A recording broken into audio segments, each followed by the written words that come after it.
Hello, today is April 11th, 2011, and we're ready to start the hardest chapter. Let's go. Power series. So let's start with a new definition, and that definition is that of an infinite series. To put this in perspective, in the previous chapter, in chapter 8, we started with the idea of an infinite sequence, an ordered chain of numbers. The difference between a sequence and a series is that we are going to add up those numbers. The series is the sum, an infinite series is the sum of an infinite number of numbers. And where do we find those numbers? Well, we can think of those numbers as being the numbers out of an infinite sequence. The sum of an infinite number of numbers. We use the Greek letter capital sigma to signify the idea of adding. We use the subscript k to talk about the different values that we would be adding. And that infinity on top of the sigma sign means we're going to go from the first term to the infinite term. We're going to keep on going.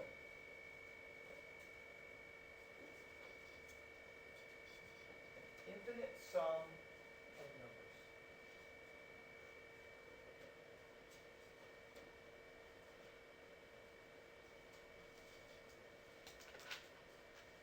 Tell me when you're ready to go on. We're good?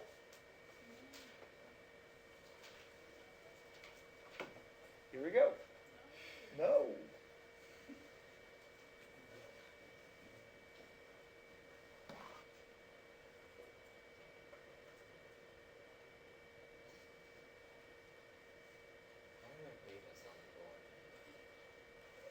We use them in statistics.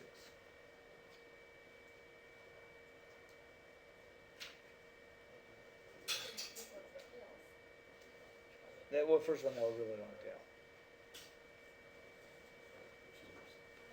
Ready now, Olivia? Okay, here we go. So, more definitions.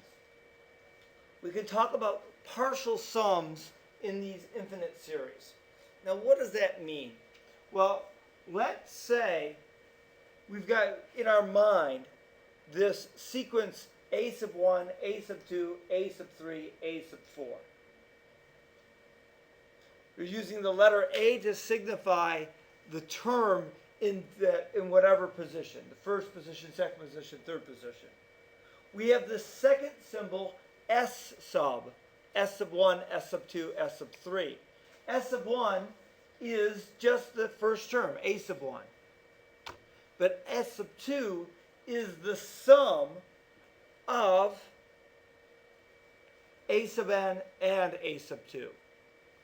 S sub 3 is the sum of the first three terms, a sub 1, a sub 2, a sub 3. We don't call this an infinite series. We call this a partial series or a partial sum. It's the sum of the numbers in our series.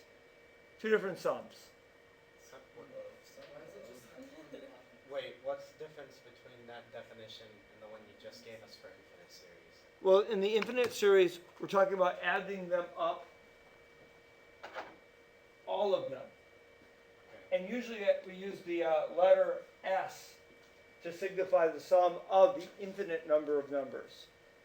But when we only add up the first three, we call that the partial sum, and we only add up the first three. So the infinite sum is the letter S without a subscript at all, meaning add up all of them.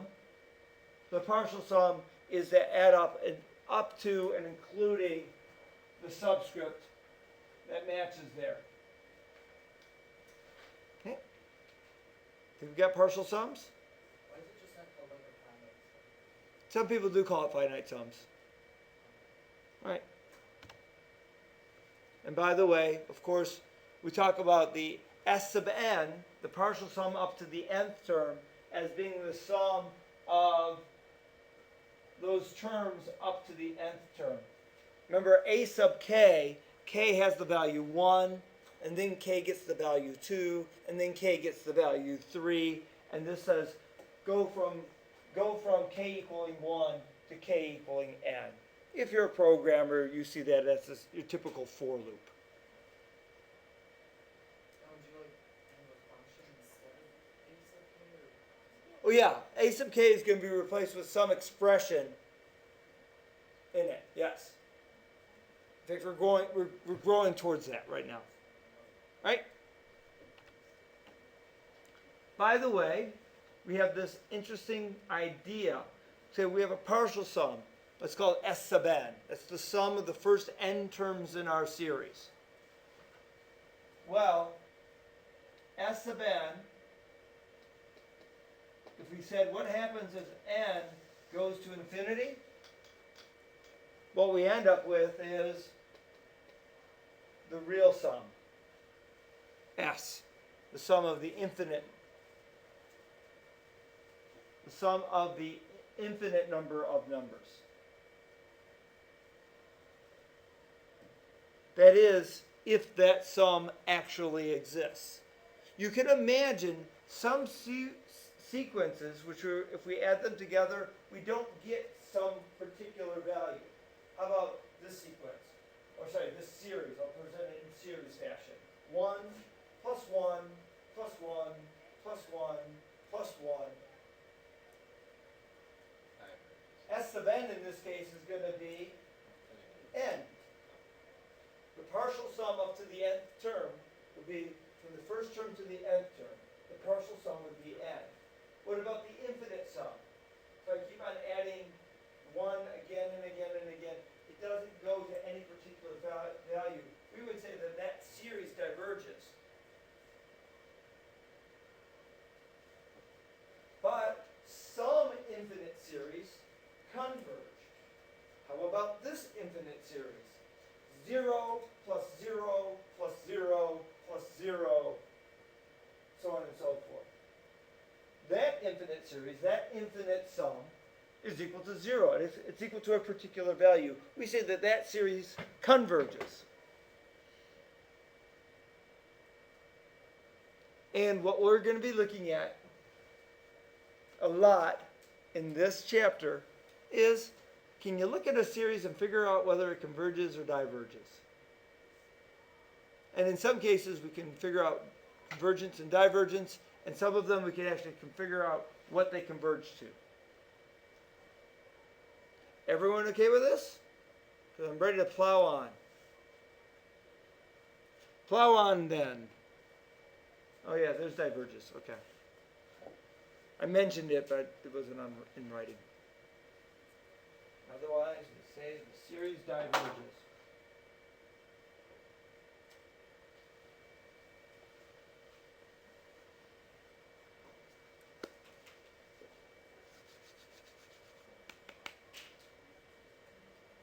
Are we ready? Moving on.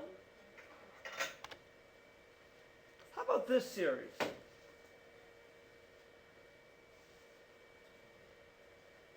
Start with a 1 and subtract a 1.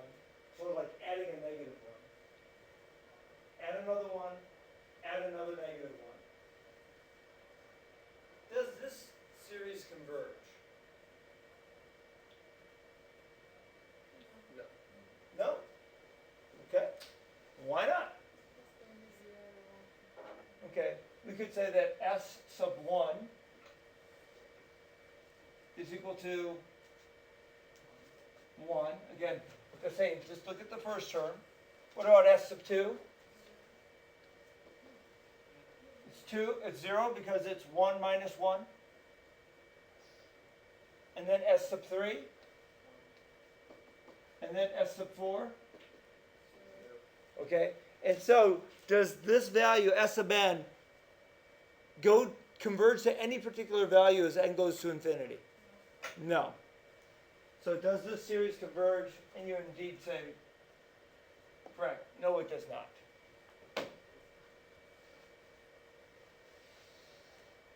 Are we okay with that idea? That's a series that does not converge. How about this series? Does it converge?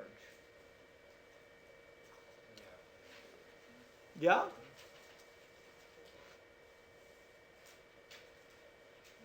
It does? I don't know, let's take a look. What is S sub 1? Three 3 tenths? How about we write that as 0.3? What's S sub 2? 0.03. Now, I remember, I'm thinking of this as being the sum of the first two terms, the partial sum of the first two terms. 0.33 says Edmund. Is that right? Jumping the gun a little bit there. But what do you see, Anthony? It converges to 0.3 repeating, and because you're gonna have a finite number of groups. Indeed, that's exactly. As n goes to infinity, what we end up getting is that long decimal 0.33. A repeating decimal. And again, indeed, we know that that particular series converges to 1/3. That is a sum of an infinite number of numbers, but it still converges to a particular value. Is that surprising? That the infinite sum of non-zero values will end up equaling a particular value. Could we possibly almost generalize it and say if we have a series that starts off as compared to the following terms, it's a larger number and then it just decreases and decreases. Could we generalize that one as a convergent series? Yes, but not as aggressively as you stated it. This particular series has a name.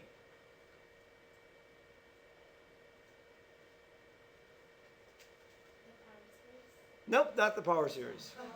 That's a very good guess, considering that's the name of this section. Infinite series? It's an infinite series, but within infinite series they have different names. This infinite series. All right, did we already say this?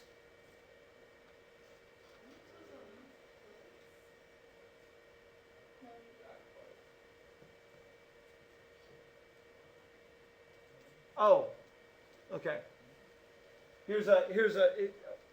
One of the things in our role, like if we look at a series, can we figure out whether it converges or not? If a series has an nth term, or in this case, a kth term, which is not equal to 0, that thing is not going to converge. Let me say it again the way they say it. If we look at the kth term of the series, if we take the limit of that kth term, and that limit, the limit as k approaches infinity of a sub k, if it's something other than 0, that series must diverge.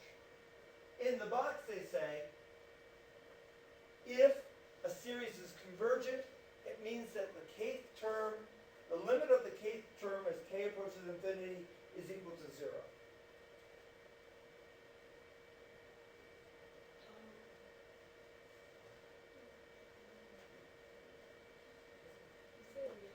Sure.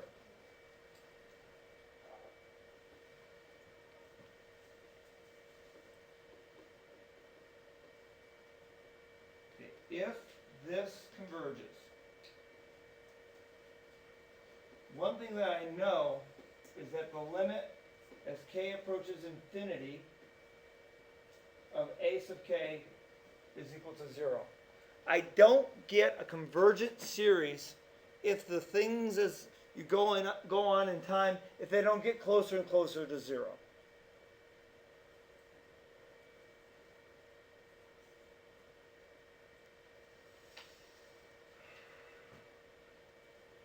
Sorry, let's have the word then.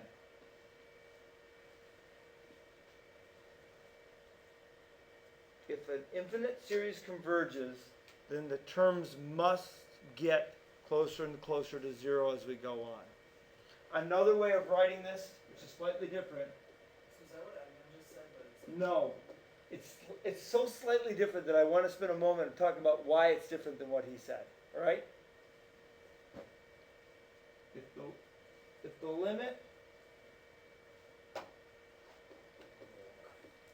as k approaches infinity of a sub k does not equal 0,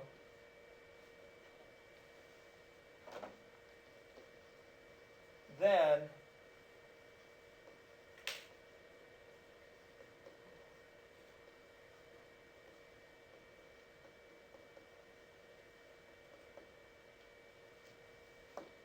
those are the two statements that we're making here.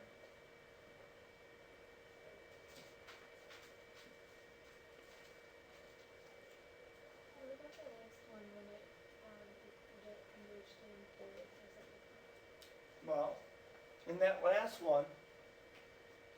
one, a sub k was equal to 3/10 to the, sorry, I wrote that wrong. It was equal to 3/10 to the kth. As k got really big, this term goes to 0. Oh, but as a We whole- found it converged, and it was true that the kth term went to 0. Okay. Okay? So it's not saying it converges to 0, like as a whole. The whole thing doesn't converge to Each 0. one's The, zero. the terms that make up the sum Okay. have to get smaller, have to get closer and closer to 0. This one is similar to the first one we did, where we talked about 1 minus 1 plus 1 minus 1. The kth term here, did the kth term, as we went further and further, did these numbers get closer to 0? Not at all. And our conclusion was that it diverges. Now here's the thing that I need to watch out for. I want to write a lie here, and I don't want it to end up in your notes. All right? Are you okay with this? I'm going to write something that's not true. Do not write it in your notes. But it's the common misconception. And it was very close to what Edmund said. Let me get a blank slide so I can write the lie. So, am I making myself very clear? This is not true.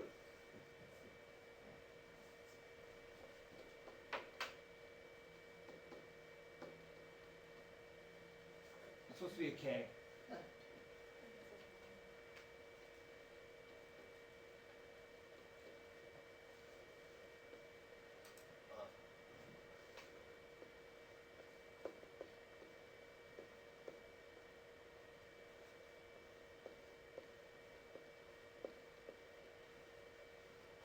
That's the lie that people start getting in their mind, and I want you not to have it in your notes. I want you to know that this is not necessarily true.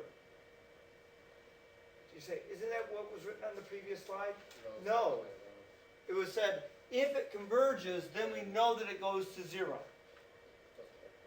It doesn't work both ways. The converse of this statement is true, but this statement is not true. So it's just saying like each time k gets larger, a sub k gets closer to 0? It says, Or not a sub k, but the you want the true statement or the false statement? the true statement. The true statement says, if I'm told that some series converges, I automatically know that the kth term, the one way out there, they're getting closer and closer to 0.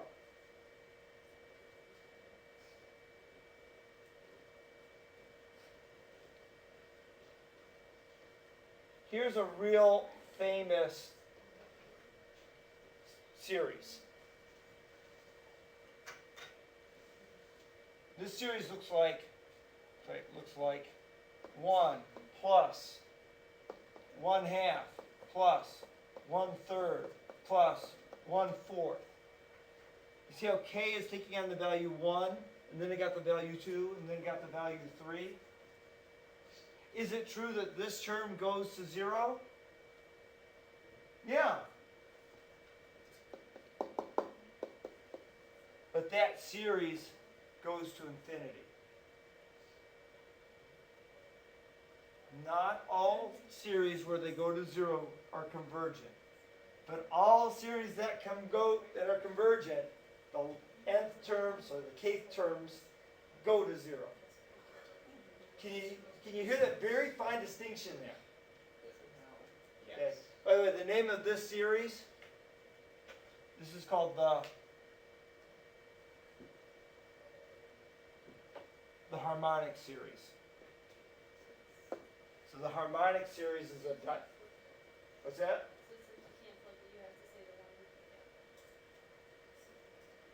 All right. Wait a minute. So that specific one is a harmonic series or just anything? No, this particular one, 1 over k, is called the harmonic series. Well, let's talk about some series that do converge. Are you ready for some ones that do converge? I think we're ready. How about the geometric series? The geometric series is a series that converges as long as the common ratio r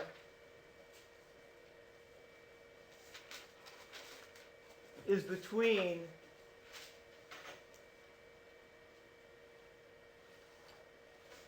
-1 and +1.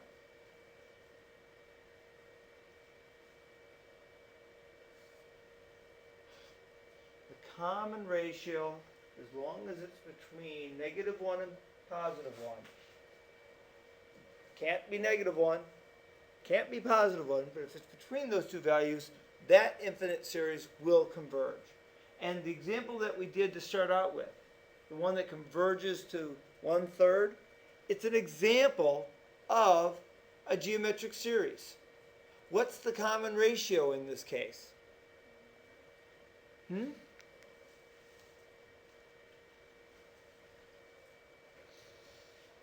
hearing crickets. 1/10? If I multiplied this term by 1/10, do I get that term? Yes. And if I take this term and multiply it by 1/10, do I get that term? Oh, so the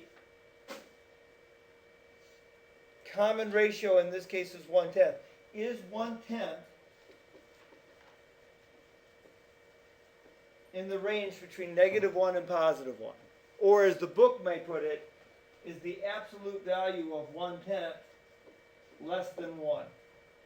Yeah. If we have that one fact, if we know, if we have those two facts, if we know it's a geometric series, and if we know that the common ratio is between -1 and +1, we know that that infinite series converges. Not only, in fact, do we know what it converges, that if it converges, we actually know what it converges to. So let's add that in while we're at it. If it converges, oh, it's right here. If it converges to a over 1 minus r. In the example that we put forth earlier in the lecture, our a value is 3/10. Our r value is what? 1/10. So we get 3/10 over 9/10. The 10s cancel, leaving us 3/9 or 1/3. So there's a second way of finding the sum of that infinite number of numbers. I like this example faster. A little better? Faster. So on the APR thing, we do like combine like last chapter and this chapter, like find the sequence or find the series and then colors. Good question. And the answer is, if there are more than 2 questions on sequences, I will be really surprised. You might get 1 question on sequence in the whole exam. Thank God. If you get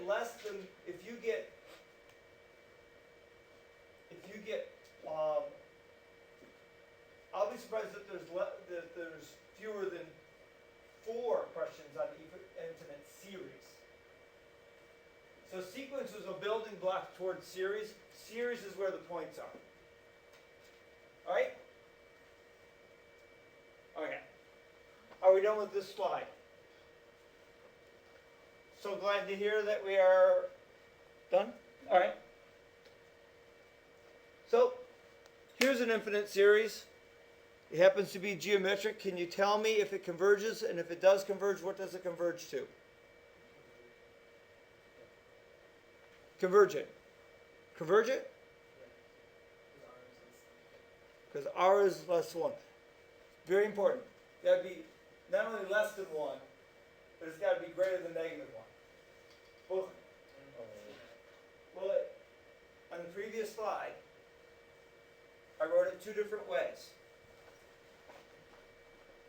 It converges if the absolute value of r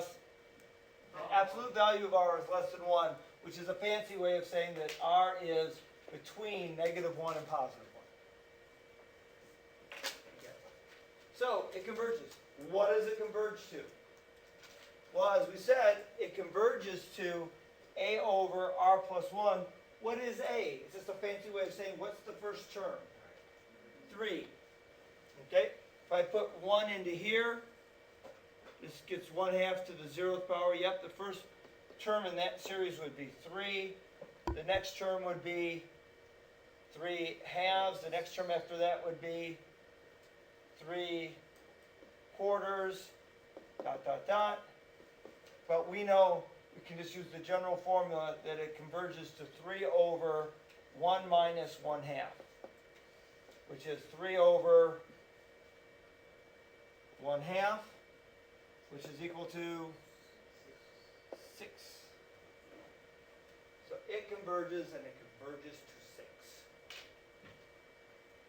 I'm just confused because, like, you said if as k gets larger, it's getting closer and closer to 0, but then like our modifier, is that like, Yeah. is there only like a few Well, wait. exceptions? Okay. If it converges, the kth term has to be getting closer and closer. We said this one converges and it converges to 6. Can we look at the numbers that make up the series? 3/4. The next one after that is 3/8. The next one after that is 3/16. 3/32. Do you see that these numbers are getting closer and closer to 0? So first you have to find out if it converges to find out. Okay. The geometric series is a special case in series. One of the few series that we know actually what it converges to. But all series that converge have the property that the kth term, as k goes to infinity, gets closer and closer to 0. Alright. Can I do another one? I certainly hope so. Let's do another one. Does this series converge?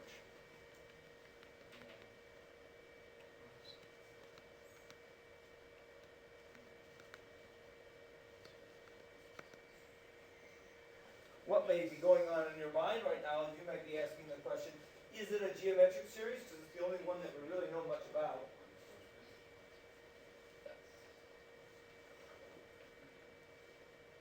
Is it?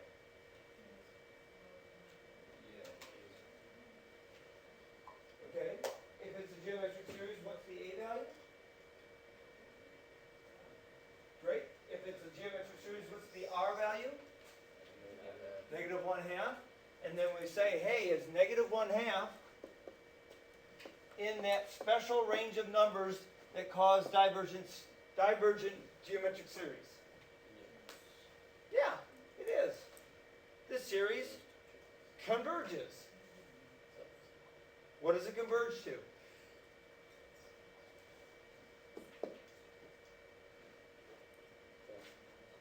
A over 1 minus r. And in this case, r is negative 1/2. Okay, so that's going to be 1 over 3/2.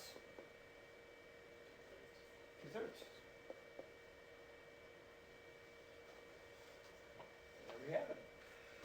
series converges and converges to 2/3.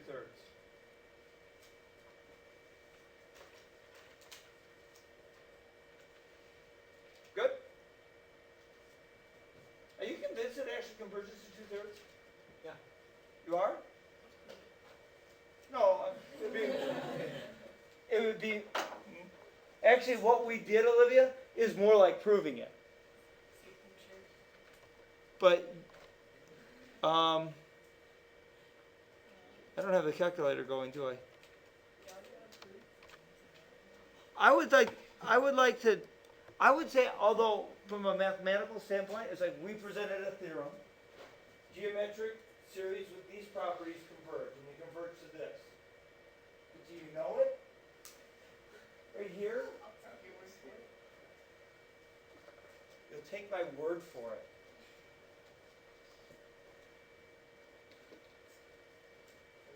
That's what LeVar Burton always said. Answer this, explain why. Because Todd Bailey wants to. Okay. One, the series starts with 1 and then what, minus a half? And then what? Add 1/4. And then subtract 1/8.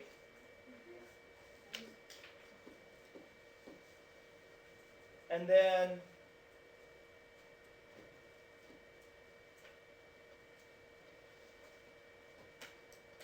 add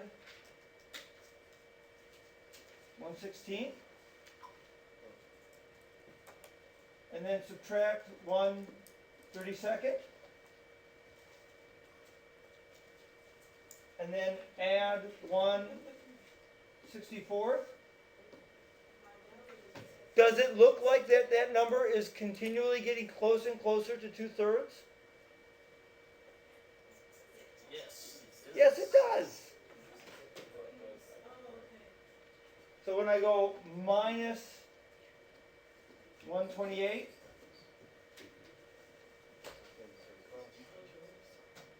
and then the next time I'm going to add, so it's going to get a little bit, it's going to go a little bit above, add what, 256? See, it popped up a little bit higher, and the next one I'm going to subtract, and it's going to come a little lower, and it's going to go back and forth, but every time it does, it's going to get a little closer, and then BAM! Next week. I'm sorry? Sorry. The only problem is, how long do I have to do that before I get within really, really close? And do we have enough time for that? No, so maybe you just take my word for it. All right. All right, next one. Does this series converge? And if it does converge, what does it converge to? Your turn.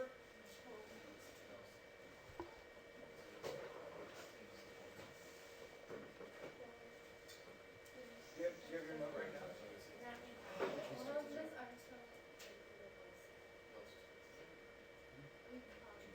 I'm not supposed to let you go unless the office has the thing. I'm not supposed to let you go. You can go down to the office. Right?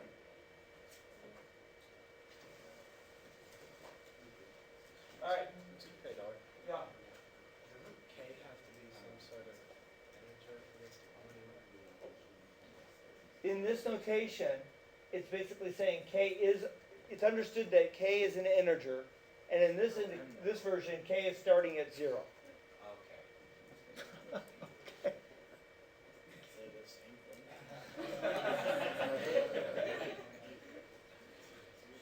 So go.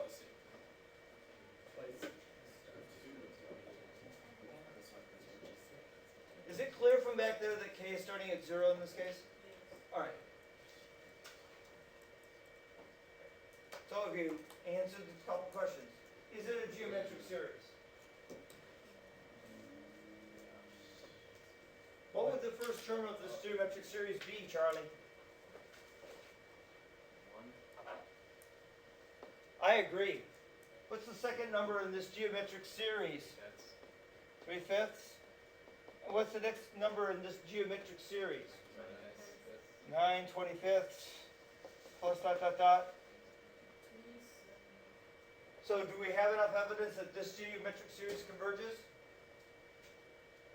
Looking at that R value? Tell me more, Candace. It's less than 1 is larger than -1. Double thumbs up. And if you know that this geometric series converges, would you and your partners figure out what it converges to right now, please?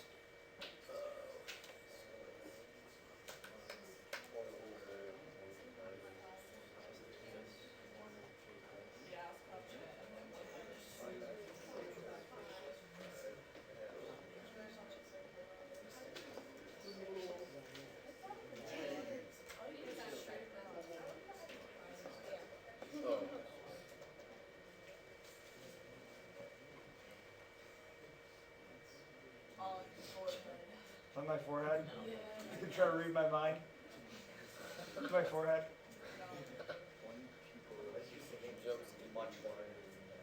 Okay. So, how does 5/2 sound? And if you, can you imagine doing that on your calculator? Don't want to, but you can imagine that if I started typing in 1 plus 3/5 plus 9 25ths plus 27 1/25 plus 81 625ths plus, that we get closer and closer to 5/2.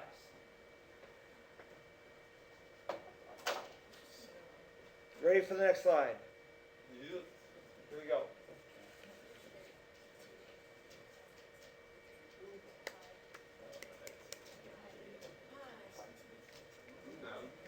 Hi.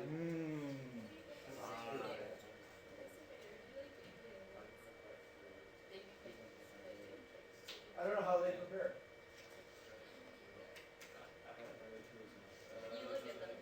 No, they're cute.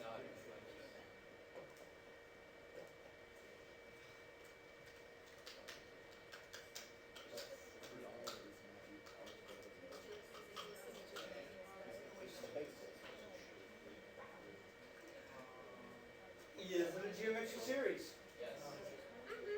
Is it a convergent geometric series? The R is greater than 1? Is that true? Pi o, what's the R? Okay, so this is geometric. So this is geometric. Yes. R equals pi over 2, That's bigger than which is 1. greater than 1. So this is divergent. All right, so we don't have to figure out what it converges to because it doesn't converge.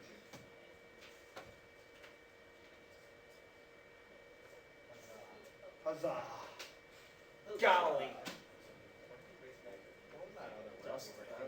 Golly and gosh? Oh my god, Jolly Josh. Gee Willikers. Gee willikers. Jiminy! Jimmy Crickets. May I go Jiffy? Jiffy Lube. Jiffy Pop. It's the popcorn that's as fun to make as it is to eat.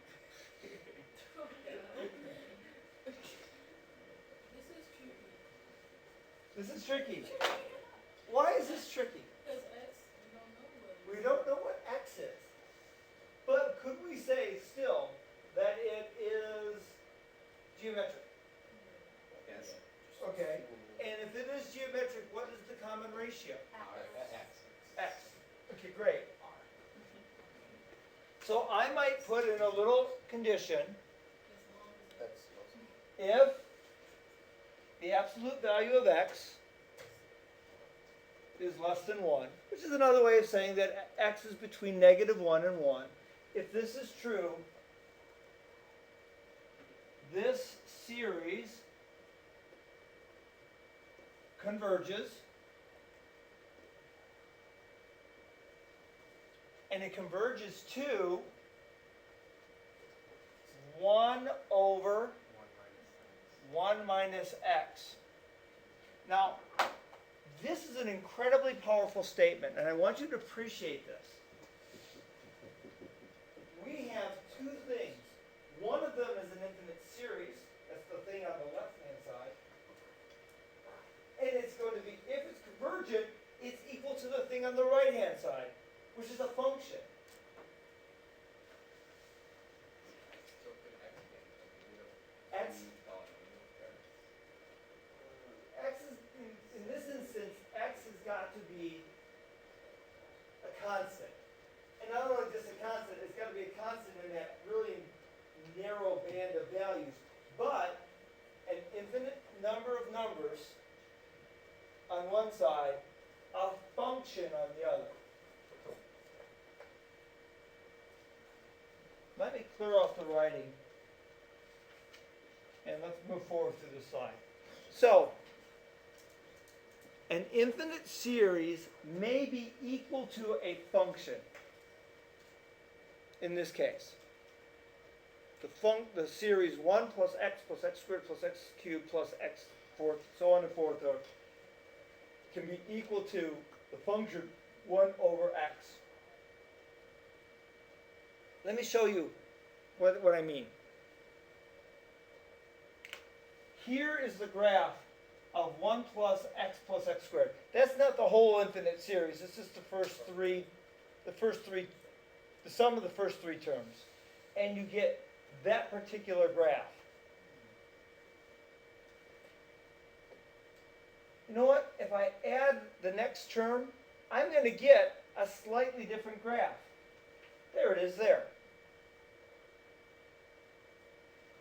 If I add another term, I get a new, slightly different graph. If I add the next term, again, a new, slightly different graph. But if we focus in on all of these graphs and only look at the part of the graph that's between -1 and +1, okay, so here's what you need to do. Right here in this sort of thin black line, that was the graph of that function. In the dark black, you know where I made the line thicker? That's the graph of y equals 1 over 1 minus x. Do you see between these two lines that those graphs are nearly identical? Do I want to make them more identical? I sure can. How can I do that? Not stopping at x to the 6th, but rather keep on going. X to the 7th, x to the 8th, x to the 9th, so on and so forth. All right.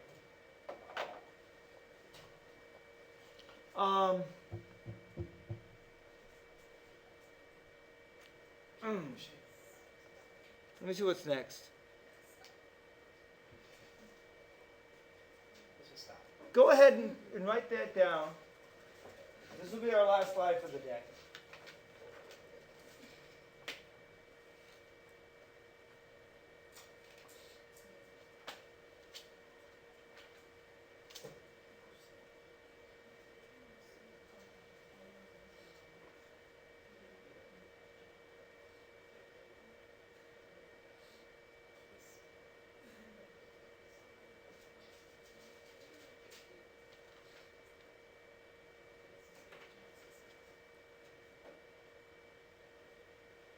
And your assignment does not require the power series.